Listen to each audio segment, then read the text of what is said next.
As pessoas querem proibir o sexo homossexual e tudo, porque não é um sexo procriativo. Aí eles falam, é homem com homem, é pecado porque não gera filho, então não faz parte do plano de Deus. Mas eles colocam esse fardo em cima da gente, mas eles não querem suportar o fardo quando a gente coloca nas costas dele. Quando a gente diz, olha, já que você está dizendo que Deus proíbe sexo que não traz procriação, você também pratica sexo que não gera procriação.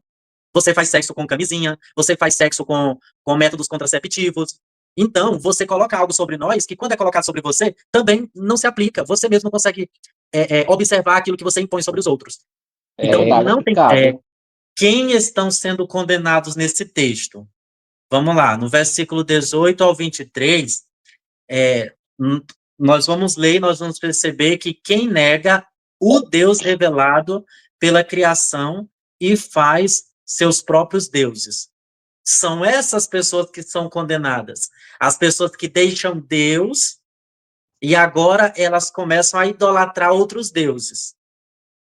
E quando você coloca num contexto atual, principalmente nós que somos cristãos e inclusivos, esse do versículo 18 ao 23 não nos encaixa, porque o texto fala de idolatria e nós não estamos com idolatria. No versículo 24 e no versículo 25, os versículos estão condenando quem escolhe viver em concupiscências, desejo intenso, geralmente atrelado ao prazer físico e sexual. A Bíblia, ela não proíbe você ter relações sexuais. Agora, a Bíblia, ela proíbe você viver uma relação sexual fora de um relacionamento instável. E nesse texto, esse sexo que está sendo cometido aqui é justamente esse.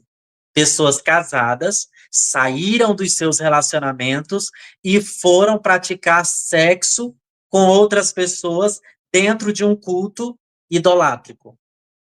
No contexto de hoje, isso não cabe para os relacionamentos homoafetivos, porque não envolve idolatria e nós que somos cristãos, nós não buscamos viver uma vida sexual desregrada. Do versículo 26 e 27, o versículo ele condena os homens e as mulheres que não estão sendo satisfeitos. Olha bem o que o versículo diz. Os homens e mulheres que não estão satisfeitos em relacionamentos de amor e fidelidade e buscam explorar sua sexualidade fugindo do uso natural, de forma descontrolada. Ou seja, batendo de novo na tecla, eram homens casados, eram mulheres casadas que deixaram o seu relacionamento conjugal e foram buscar outros relacionamentos. Dentro dos templos, eles foram buscar relacionamentos com outros homens, é verdade. Porém, não foram buscar para viver uma união estável, baseada no amor. Eles foram buscar para tentar extrapolar o desejo da sua carne de fazer sexo. Não estavam contentes dentro da sua casa, dentro do seu relacionamento, e agora eles saem em busca de sexo. Então, é isso que o versículo está proibindo. É você não controlar a sua sexualidade e você viver a sua sexualidade de forma descontrolada. O versículo 28 e 32, ele condena os cheios de iniquidade. Aí é que está uma lista maior e extensa da condenação daquelas pessoas neste contexto. E nenhuma dessas categorias aqui, ela pode caber na vida de um cristão verdadeiro, na nossa vida. E quais são essas outras condenações? São os homens cheios de iniquidade, prostituição. Então, o que a Bíblia está condenando? Prostituição, malícia, avareza, está lá no texto, no versículo 28 ao 32. Avareza, maldade, inveja, homicídio, contenda, engano, malignidade. O texto está dizendo que é todas as pessoas que são cheias desses sentimentos e dessas práticas de murmuração, detratores, os aborrecedores de Deus, os injuriadores, soberbos, presunçosos, inventores de males, desobedientes ao pai e à mãe. Então, a lista, ela é bem extensa. E nenhuma dessas condenações aqui, dessas práticas, um homossexual que ele é cristão, ele não vai praticar essas coisas. Ele não vai Assim, buscar fazer sexo fora do casamento, ele não vai buscar viver uma vida de malignidade, de murmuração, de desobediência aos pais e às mães. Então, não tem nesse texto nenhuma condenação a pessoas que vivem um relacionamento instável. Tem alguma coisa que você sabe que é culturalmente errado? Hoje, colocando eu, nos dias de hoje. culturalmente errado Uhum. é fazer tatuagem, fazer sacrifício com animais, entendeu? Nas religiões África descendente desses negócios de macumba, essas coisas, eu acho completamente uma. Ah, é cultura, eu acho completamente uma cultura errada. Então, é assim, tem coisas que a cultura, ou seja, que o ser humano ele cria, tem coisas que o ser humano ele cria um costume de dizer isso é errado e isso é certo. Porém, isso não significa que aos olhos de Deus seja errado. Entende? É o próprio homem que, na cultura, ele decide dizer o que é certo e o que é errado. Vamos dar aqui um exemplo. Na cultura do Brasil, homem usar saia não faz parte da cultura e não é certo. É, fica feio, Toda né? pessoa, se tiver uma pessoa um homem que use saia no meio da rua, todo mundo vai olhar estranho. Algumas pessoas não vão concordar, porque culturalmente não faz parte da nossa cultura o uso de saia. É, Agora é vai para igual. outro país, vai para a Escócia. Lá todos Uhum, os homens usam saia. é, Culturalmente é aceito, entende? aham, Então existem coisas mas usar calça e usar saia não faz diferença. Só aos olhos é, da cultura que as pessoas elas culturalmente elas entram em consenso e dizem que é errado. Mas isso não tem nada a ver com a vontade de Deus, né? Deus, ele não está ligado com a cultura. A cultura é algo à parte. A cultura ela é do homem. Agora, as leis universais, elas são aplicadas a toda a humanidade. Agora, a cultura não. Depende do país, depende da região. Nesse contexto de Romanos, nós vamos perceber que fazia parte do costume daquela época. Para Paulo, deixar o uso natural, que ele era comum, ou seja, heterossexuais, manter relações sem fins procriativos. Então, todo sexo naquela sociedade que não era procriativo, que não dava filhos para as pessoas, então esse sexo não era um sexo aceito. Então, quais são os sexos que não são procriativos? Você pode dizer? o sexo que não é procriativo é homem com homem e fazer sexo na mão, né? De masturbação, É, sexo anal, é. sexo oral, isso naquela época. Naquela É. época. Hoje é pra. Você tiver fazendo relação sexual com uma mulher e você tirar e você Ejacular fora. ejacular fora, pronto. Socialmente, naquela cultura, isso aí era algo grave. Você nunca podia fazer isso, era proibido naquela cultura. E nós temos um texto bíblico em Gênesis que fala exatamente sobre isso. Fala sobre Onã. Onã, ele não queria dar filhos para a sua mulher. Então, toda Aham, vez quando ele ia ter relação sexual com ela, ele tirava e ejaculava fora. Aí a Bíblia fala que Deus ele puniu Onã. Matou Onã na mesma hora. Agora, uma coisa interessante, nesse contexto aqui, hoje em dia, quais são as outras formas de você ter sexo não procriativo, além dessas que foi falado? Ixi, aí é complicado. Sexo com camisinha. Ah, tá. Tá tendo a penetração, você ejacula, mas não tem o contato do sêmen com o óvulo da mulher, então não gera filho.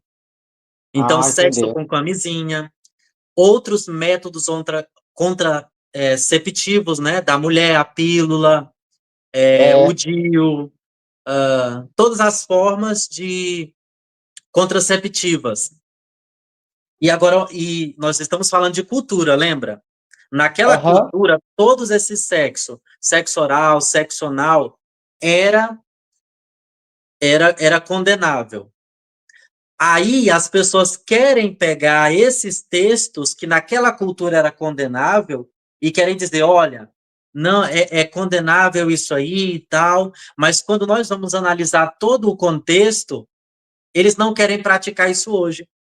Lembra que é, na nossa campanha Trocando o Jogo, nós falamos de leis, de regras, de costumes que colocam em cima das pessoas? aham. Então é exatamente isso. As pessoas querem proibir o sexo homossexual e tudo, porque não é um sexo procriativo. Aí eles falam, homem com homem é pecado porque não gera filho, então não faz parte do plano de Deus.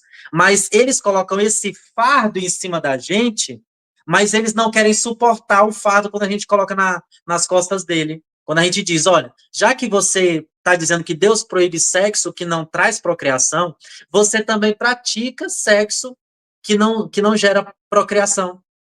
Você faz sexo com camisinha, você faz sexo com métodos contraceptivos. Então, você coloca algo sobre nós que, quando é colocado sobre você, também não se aplica. Você mesmo não consegue observar aquilo que você impõe sobre os outros. É Então, verdade. não tem como nós pegarmos uma cultura antiga, uma proibição antiga de uma cultura antiga, do modo como as pessoas viam, e querer trazer isso para hoje, querer aplicar na vida de qualquer pessoa que você ache. Se nós não entendermos os contextos, nós vamos interpretar a Bíblia errada. Então, se É, eles querem condenar o sexo homossexual porque não é um sexo procriativo, eles também não deviam fazer sexo que não fosse procriativo. é verdade. No caso de pessoas estéreis, ali também é um sexo que não gera filhos, É, no entende? caso, a pessoa não Então, tem o que fazer, né? então, pela lógica, não é pecado o sexo não procriativo. Não é pecado. Por quê? Porque o que vale na união entre duas pessoas não é o sexo exatamente, não é a forma como eu faço o sexo, se é sexo oral, se é sexo anal, não importa, se é sexo com camisinha, sem camisinha, com contraceptivo, não é sobre isso que é condenável. O sexo que é condenável é o sexo que é feito sem amor, entende? Aham, Então, o problema não está em não gerar filhos. Então, esse argumento que eles usam contra nós está lançado por terra. aham. É um mandamento apenas humano que eles colocam. É apenas um costume que eles concordam, mas nem eles mesmos conseguem praticar isso na vida deles. É, e é complicado, né? É, Paulo não está pensando ou analisando um caso onde o sexo é vivido em fidelidade. Então, aí está outra chave para interpretar esse capítulo de Romanos. Paulo, ele não está falando de relacionamentos que tenham fidelidade. Ele está condenando o contrário, relacionamentos que não tinham fidelidade. Nos relacionamentos homoafetivos, os que são cristãos, né, os que procuram viver segundo os princípios bíblicos, é relacionamentos dentro de uma fidelidade e de um compromisso. Ou seja, o texto não condena. Paulo não está pensando, analisando um caso onde o sexo é vivido em fidelidade, respeito e amor mútuo. Pelo contrário. E, portanto, não se encaixa no texto a acusação contra LGBTs compromissados. Agora, se for LGBT que quer só viver de prazer, quer viver de forma descontrolada sexualmente, então o texto condena ele. Agora, o LGBT que vive com compromisso, com respeito, com amor, não está sendo condenado no texto. Então, é muito fácil, é muito claro a gente observar isso no texto. Agora, eles não. Eles só querem saber se é sexo anal, se é só sexo homem com homem. E esquece o contexto todo. Isso é um absurdo. Vamos falar mais sobre contra a natureza e suas diferentes aplicações. Apesar do texto bíblico falar de modo negativo sobre estas expressões de contra a natureza e o uso não natural, é preciso, antes de tudo, deixar claro que nem tudo que é antinatural ou contra a natureza é algo condenável por Deus automaticamente. Nem tudo que é contra a natureza, nem tudo que não é uso natural, significa que é condenável por Deus. Aí você vai dar exemplos. Aí eu faço a pergunta para ti. É natural a mulher ela dar à luz com 6 meses? Não. Pelo conhecimento que a gente tem, não, né? Então é antinatural, né? O natural é sempre, todo mundo espera com 9 meses, né? É. Então é antinatural a mulher ter o filho com 6 meses. Mas isso significa que é pecado? Não. Não. Cortar o cabelo. A Bíblia não fala que o homem não devia cortar o cabelo no Antigo É. Testamento? Isso é. Deixar o cabelo grande? Então, cortar o cabelo é um uso que não é natural. Qual que é a naturalidade das coisas? É o cabelo crescer. É natural, por natureza ele cresce. É. Queira você ou queira não. Agora, se você cortar o cabelo, você está fazendo algo que é contra a natureza. É. Não Outra contra Deus. coisa, isso não significa que está ferindo os princípios de Deus. Então, é um absurdo você usar esse argumento de que só porque é contra a natureza. É contra Deus.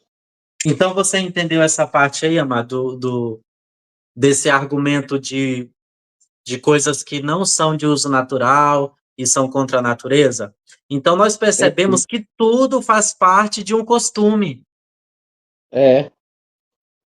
Eu vou dar outro exemplo aqui de coisas que são contra a natureza. O ser humano usar roupa é contra a natureza. Na natureza, nós não encontramos roupa para os seres vivos. O ser humano ele nasceu nu. Mas é costume nós fazermos roupas para poder vestir, não é verdade?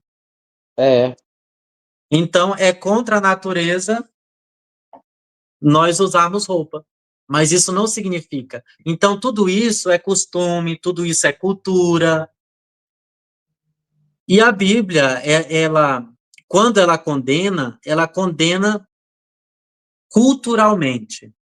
Então, a gente tem que separar o que é cultura e o que é princípios eternos de Deus. O que nós podemos dizer para essas pessoas é que, quando se fala de proibições, as proibições é sobre a cultura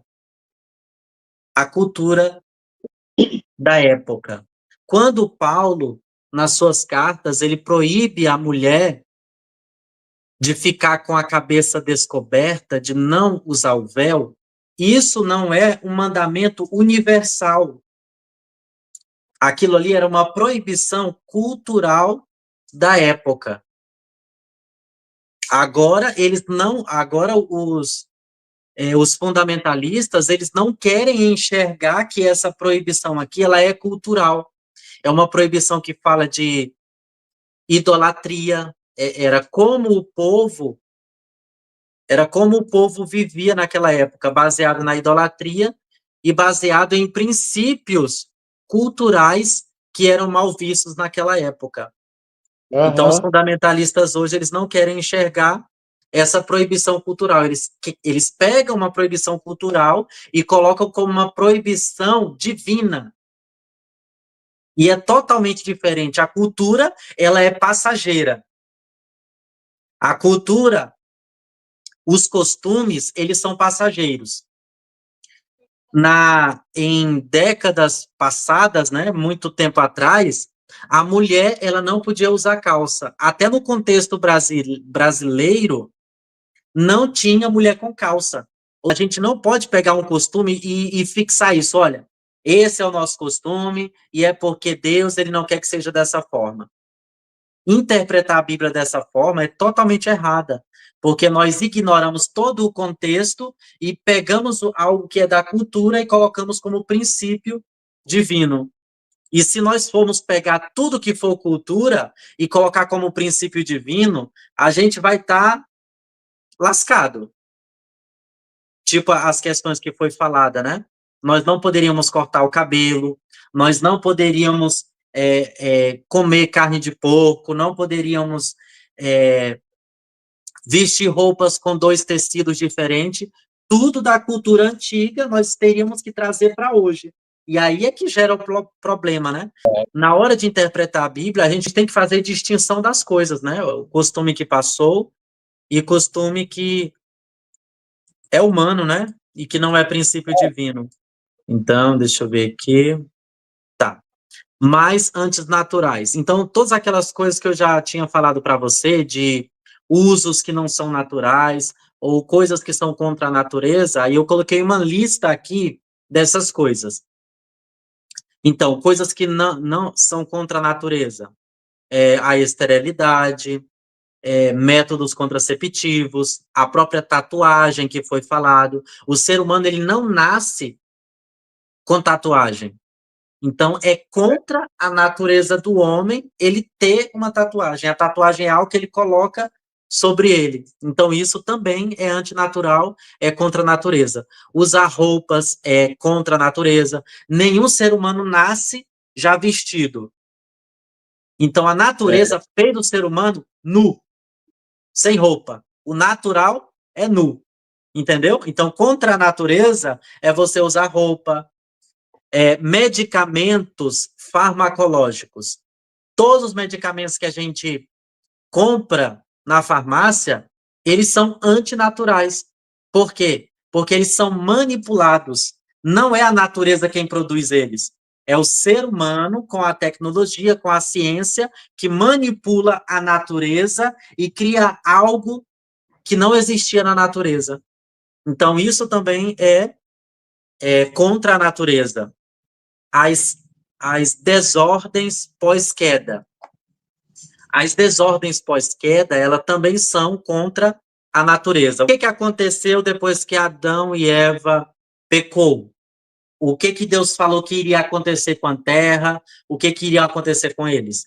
Isso que Deus falou era o que seria contra a natureza, contra o projeto que Deus projetou inicialmente. O que você pode dizer que seja? Que ele ia trabalhar, né? Ia comer do seu próprio suor. E a mulher, aí Deus disse à mulher: multiplicarei grandemente a tua dor. Então, é contra a natureza sem a mulher sentir dores enormes para ter a criança, porque no começo não era assim. Então, tudo que aconteceu em decorrência do pecado é contra a natureza do projeto de Deus. Então, deixa eu ver aqui. Ó, com dores terás filhos. Então, isso aí é contra a natureza também. Porque Deus ele não projetou a mulher para ter filho com essas dores terríveis. Tá, isso aí tá onde? Com essa multiplicação de dores. Gênesis 3, verso 16. E o teu desejo será para o teu marido e ele te dominará. Deixa eu ver aqui o texto que Ah, tá aqui, o 17. E Adão disse, portanto, então você lembra aqui, ó, Adão e Eva já pecaram. Então, e essas punições que Deus está dando é contra a natureza, porque Deus ele não projetou essas coisas que ele está lançando sobre a criação agora, Deus ele não projetou.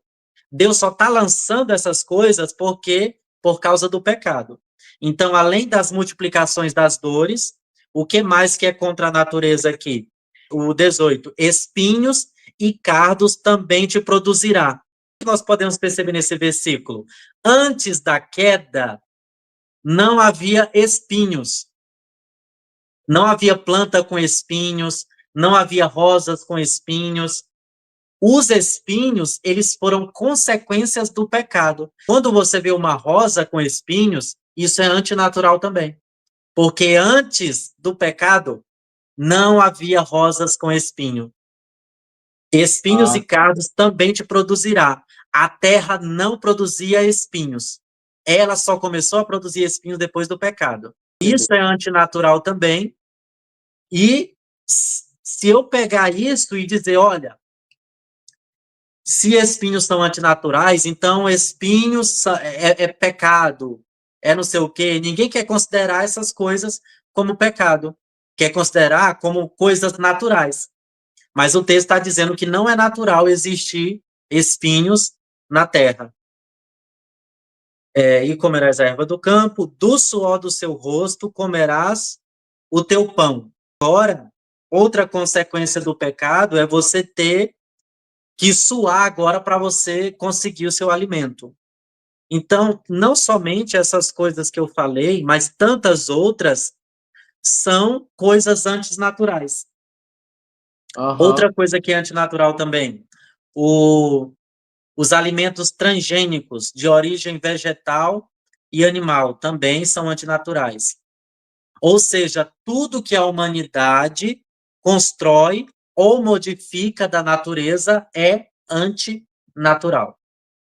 Nós criarmos casas, construirmos casas, fazermos computadores, qualquer coisa que o ser humano produz, que não seja a própria natureza, né? Isso é Uhum. antinatural.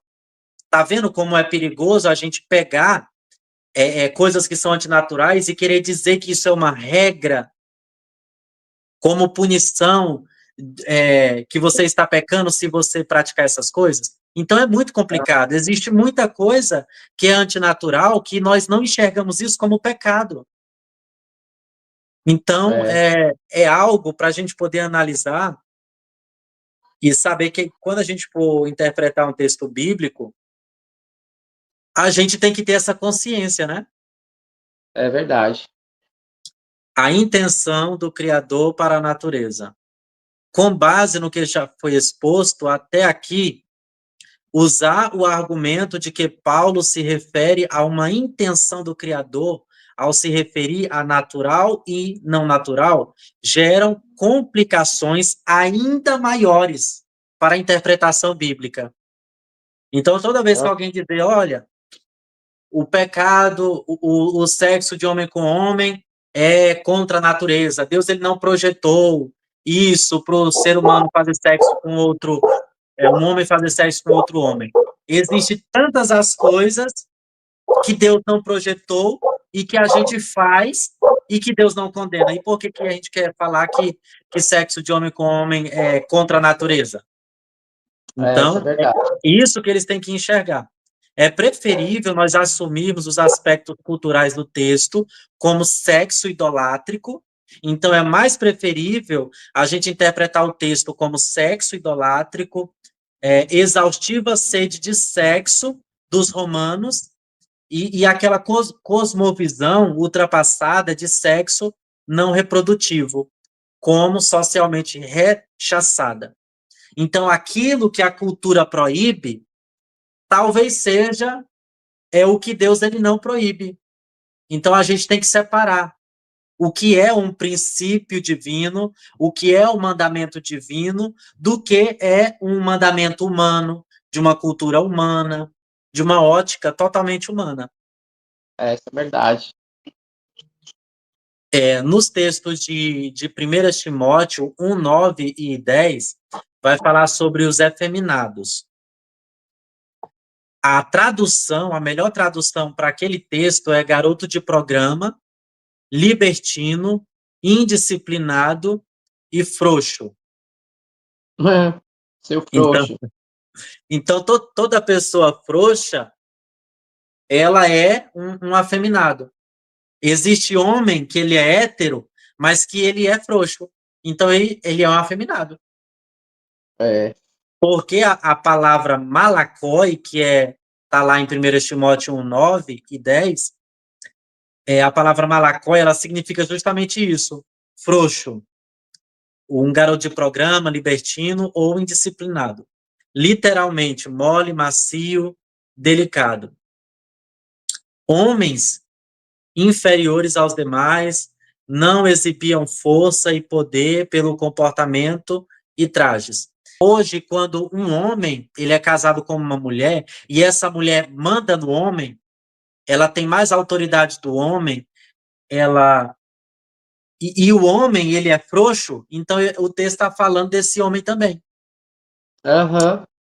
Quando os tradicionais eles pegam esse texto, eles querem aplicar só a pessoas homossexuais. Mas a palavra malacói, ela se aplica a vários tipos de pessoas, inclusive a heterossexuais.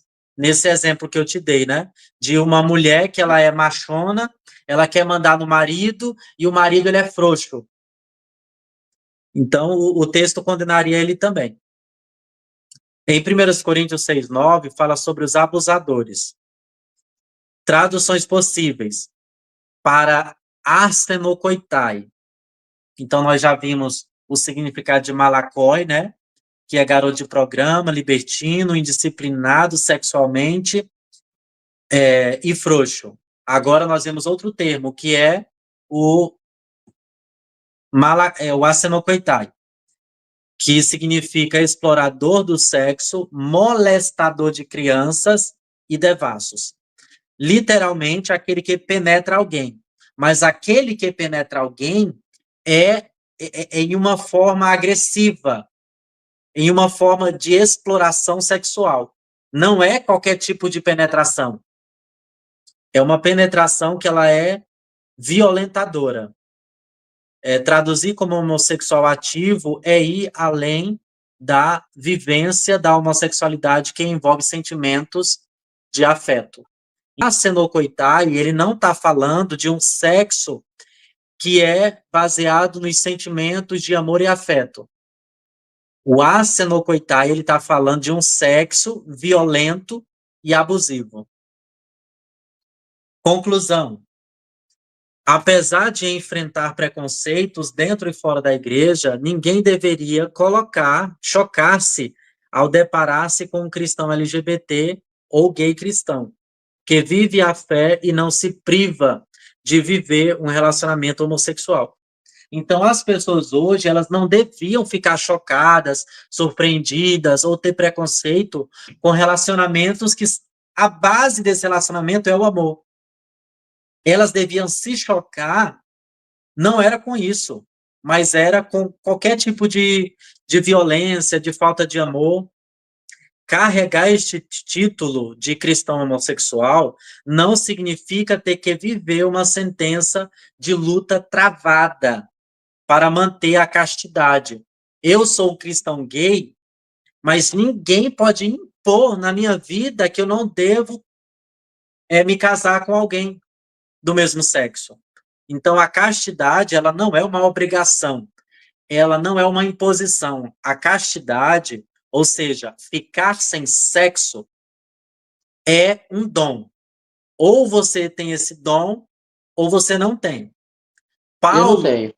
Paulo, quando ele escreve lá Romanos, ele diz, olha, seria bom que você não se casasse. Mas se você não aguenta viver sem casar, é melhor que você se case para você não cair na prostituição. A gente não pode impor que uma pessoa viva sem sexo, porque a sexualidade ela faz parte do ser humano. Agora, é obrigação de todas as pessoas delas viverem uma sexualidade santa. uma sexualidade que ela é respeitosa, uma sexualidade que ela é baseada no amor, na fidelidade e na reciprocidade. Nós aprendemos que a nossa sexualidade, ela é para ser vivida na sua plenitude, mas ela tem que ter controle. Então, o ideal de Deus no Éden não é o sexo heterossexual. O ideal estabelecido por Deus no Éden é o relacionamento com pessoas que nos amam e que nós respeitamos ela e que nós queremos viver com ela a vida inteira. É isso que nós aprendemos no Éden. É uma luta constante. É por isso que lá em Gálatas 5, ele fala dessa luta, né? Da luta contra a carne e o espírito. Então, até o cristão sincero, ele passa por essas tentações. O desejo sexual tem períodos na nossa vida que ela aflora, que a gente não luta para poder controlar, mas a Bíblia fala que a carne, ela tem essa vontade própria, ela tem essa pulsão própria. Por isso que Paulo falava que ele lutava contra ele mesmo, para não Aham. fazer aquilo que ele não queria. Então, É. nós precisamos muito do Espírito Santo que nos ajude a ter controle nessa área sexual. Amém. Amém, meu querido. Glória a Deus por É. isso. Até a próxima. É.